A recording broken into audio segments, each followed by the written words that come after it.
اعوذ باللہ من الشیطان الرجیم، بسم اللہ الرحمن الرحیم۔ السلام علیکم ناظرین،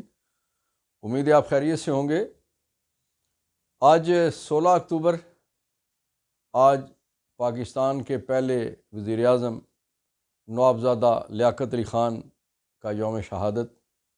آج قائد اعظم رحمۃ اللہ علیہ کے اس ساتھی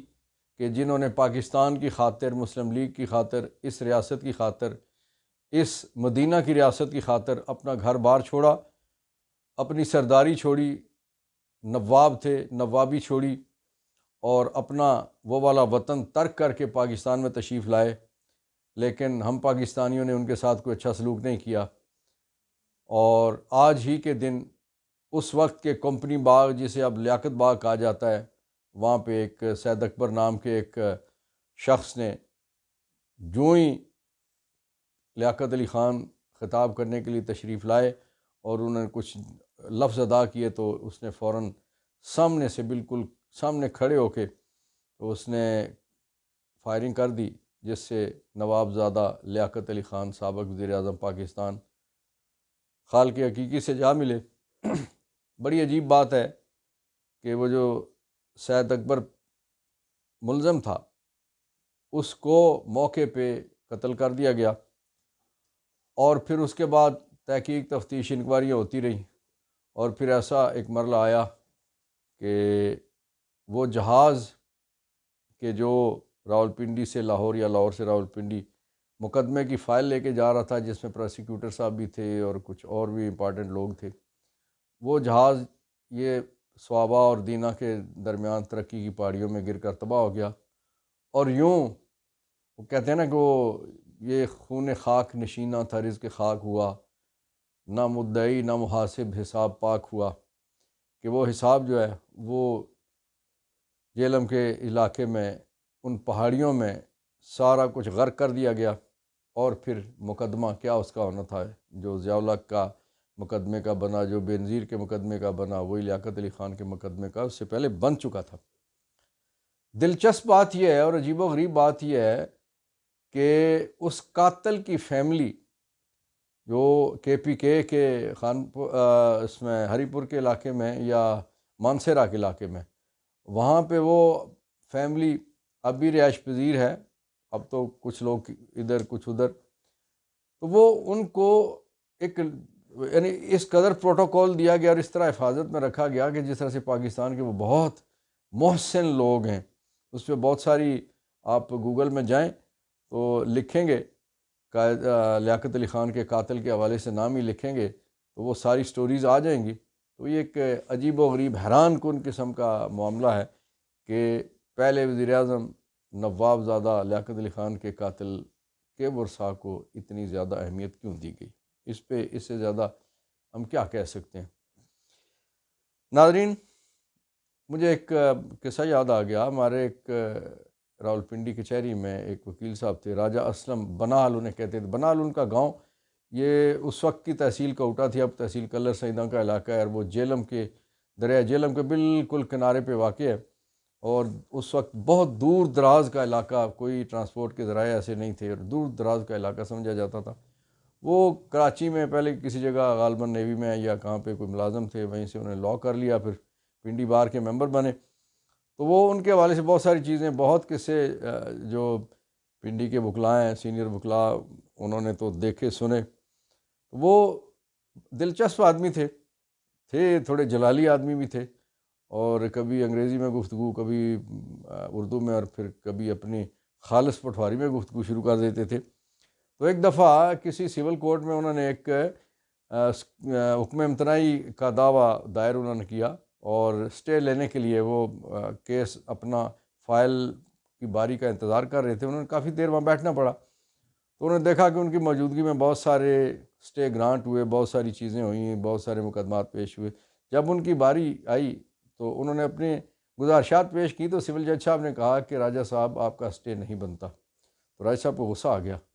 کہنے لگے کہ میں فضری نہ اتنا بیٹھا، ماڑی باری آئی تو ہوں سٹے ختم ہوئی گئے، کہ میں صبح سے اس عدالت میں بیٹھا ہوں، انتظار کر رہا ہوں، اور آپ نے بے شمار لوگوں کو سٹے دیے، جب ہماری باری آئی ہے تو آپ نے سٹے ختم کر دیا، اب سٹے آپ کہتے ہیں نہیں مل سکتا۔ ناظرین، لگتا ہے یہی کچھ عدلیہ میں اس وقت عمران خان صاحب اور پی ٹی آئی کے لیے ہے کہ ان کے لیے ریلیف مک چکا ہے، ریلیف ختم ہو چکا ہے، ریلیف ناکافی ہے اور عدم دستیاب ہے، وہ صرف کچھ لوگوں کے لیے ہے۔ مثلا لاہور کی بات کریں تو وہاں پہ کئی دنوں کے لیے پورا مینار پاکستان کا علاقہ نون لیگ کے سپرد کر دیا گیا اور جلسے کی اجازت نہ صرف دی گئی بلکہ سہولت کاری بے پناہ کی جا رہی ہے۔ لیکن اسی لاہور میں پی ٹی آئی نے جو درخواست دی اپنے جلسے کے لیے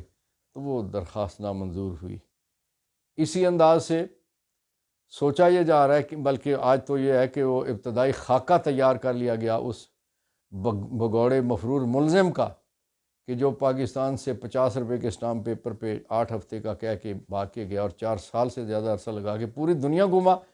لیکن پاکستان میں اس کا جہاز آنے کے لیے تیار نہیں تھا۔ اس کے پتہ نہیں کیا شیخ رشید صاحب کے بقول کلچ پلیٹیں خراب ہو جاتی تھیں کہ وہ پلیٹلیٹس ایسے گر جاتے تھے کہ وہ جدہ جا کے اور سعودی عرب سارا گھوم کے اور اس کے بعد دبئی بھی گھوم کے تو پھر یہاں سے واپس چلے جاتے ہیں۔ وہ کراچی کی طرف سے ان کی فلائٹ نہیں آتی تھی، لیکن اب سیاست میں جس طرح سے زیرو رسک اور ان کے حق میں ساری کی ساری جو پلینگ فیلڈ ہے وہ لیول کر دی گئی ہے، باقی سب کو باہر نکال دیا گیا ہے۔ اور پھر اب اعلان ظاہر ہے اتنا بڑا وہ جلسہ کرنے جا رہے ہیں، بڑا کہ بندے کتنے ہوں گے وہ تو آپ کو پتہ ہی ہے کہ وہ انہوں نے مینار پاکستان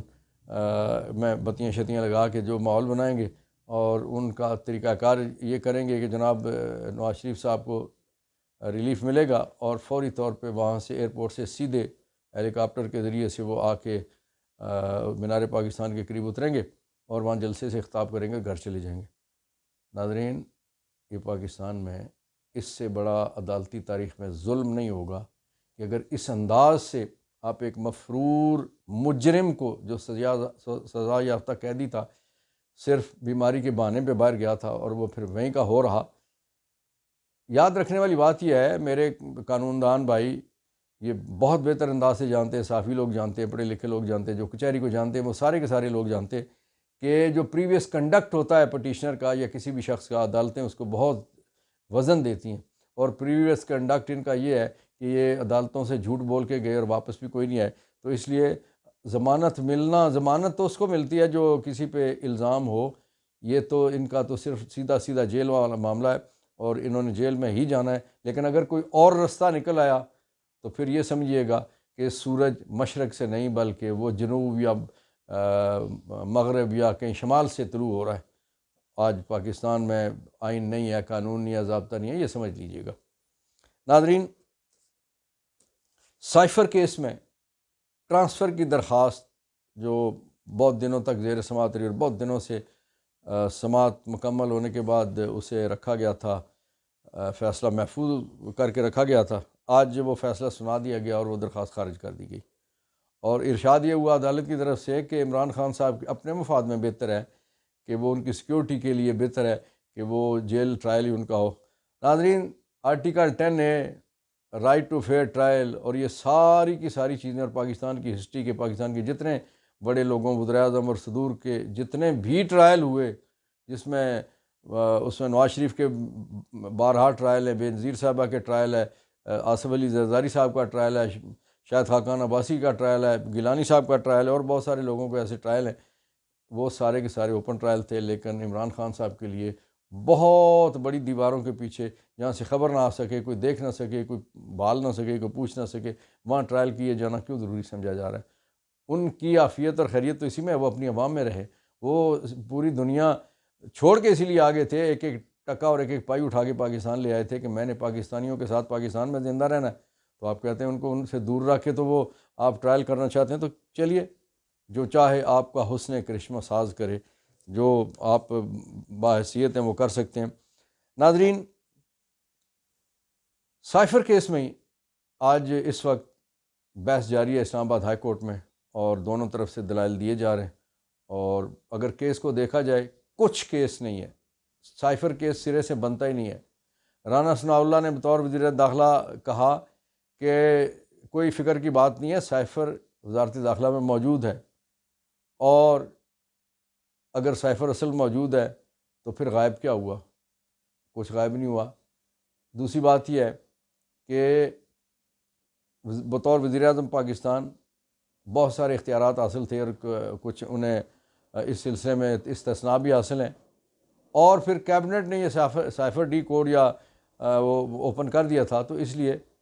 عمران خان صاحب کے حوالے سے جتنے الزامات ہیں سائفر کے حوالے سے، وہ سارے کے سارے بے معنی ہیں، بے وزن ہیں، کوئی وقت نہیں ہے، کوئی حیثیت نہیں ہے، اور ان میں انشاءاللہ العزیز بالآخر ایکویٹل ہے، 2 دن لگائیں، 2 مہینے لگائیں یا 2 سال لگائیں۔ لیکن افسوس کی بات یہ ہے کہ فیئر ٹرائل ہوتا نظر نہیں آتا، انہیں رائٹ ٹو ڈیفینڈ جس طرح سے ہونا چاہیے، ڈیفینس کا موقع سرے سے جس طرح سے آپ کے سامنے ہے کہ اس سے پہلے جس کیس میں سزا دی گئی توشہ خانے والے میں ڈیفینس کا موقع ہی نہیں دیا گیا، تو اب بھی وہی تقریباً اسی سے ملتی جلتی صورتحال ہے۔ اور اب اسلام آباد ہائی کورٹ نے جو جیل ٹرائل کا ہے اس میں انہوں نے کہا جی کہ آپ ٹرائل کورٹ سے رجوع کیجئے، جبکہ ضمانت پہ آج میرا خیال یہ ہے کہ بحث اس سائڈ کا تو موقف ہوگا، بحث مکمل کر کے تو فیصلہ سنایا جائے، لیکن استغاثہ مزید طول دینے کی کوشش کرے گا، اور عدالت پھر یہ فیصلہ شاید محفوظ کر کے کب سنائے گی۔ چلیے دیکھتے ہیں۔ ناظرین، فلسطینیوں کے ساتھ بہت زیادتی ہو رہی ہے، 10 لاکھ سے زیادہ لوگ بے گھر ہو چکے ہیں، کھانا پینا وہاں ختم ہو چکا ہے، بجلی پانی نہیں ہے، گیس نہیں ہے، اور ایندھن نہ ہونے کی وجہ سے اسپتال بھی مشکلات کا شکار ہیں، اور بے شمار لوگ، ایک خبر آ رہی تھی کہ بہت ساری فیملیاں، یعنی وہ کوئی غالباً کوئی 40 سے زیادہ کو فیملیاں وہ ایسی تھی کہ جن کے وہ پوری فیملی جا رہی تھی، 500 سے زیادہ لوگ تھے، اور اس پہ اٹیک کر کے سب کے سب لوگ صفحہ ہستی سے مٹا دیے گئے۔ وہ 43 یا 47 فیملیز تھیں، ان میں سے ایک بھی بندہ، کوئی بچہ بھی نہیں ان میں سے بچا۔ انا للہ و انا الیہ راجعون۔ فلسطینی اپنی آزادی کی جنگ لڑ رہے ہیں، اور انشاءاللہ میرا ایمان ہے، آپ کا بھی ایمان ہے، اور ہمارا اعتقاد ہے، اور ہمارا قائد اعظم رحمۃ اللہ علیہ کے ان کا جو ارشاد تھا، فرمان تھا کہ جب تک فلسطین آزاد نہیں ہوتا اسرائیل کے ساتھ کوئی تعلقات ہمارے قائم نہیں ہو سکتے۔ ہم 2 ریاستی حل کے نظریوں کو تسلیم کرتے ہیں، اور جب تک فلسطین آزاد نہیں ہوتا اور القدس انشاءاللہ دارالحکومت نہیں بنتا فلسطین کا، جھگڑا جاری رہے گا، لڑائی جاری رہے گی، اور اس لڑائی میں انشاءاللہ فتح مظلوم کی ہونی ہے۔ اللہ تعالیٰ پاکستان کا، فلسطین کا، اور پوری دنیا کا جو مظلوم جہاں جہاں بھی ہیں ان کا حامی و ناصر ہو۔ پاکستان زندہ باد، فلسطین زندہ باد۔